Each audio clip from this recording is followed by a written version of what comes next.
Növbəti dəlildə Cəvahirul Tarix kitabında Üməyyənin sonsuz olduğu qeyd olunur.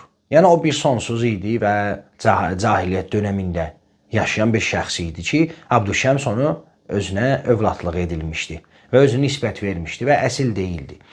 Və onun da bir köləsi vardı, yəni bir kölə vardı Rumdan, Zəkva adında və məşhur rəyədə əsasən Zəkva onun yoldaşı ilə cinsi əlaqə etmiş və onun nəsli də o sonsuz olduğu üçün Ümeyyə.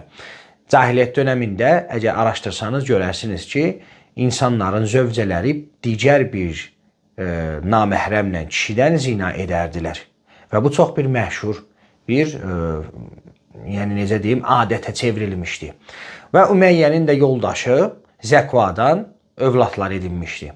Yəni onunla cinsi əlaqə etmiş, Zəkva adında bir Rumlu şəxslə və ondan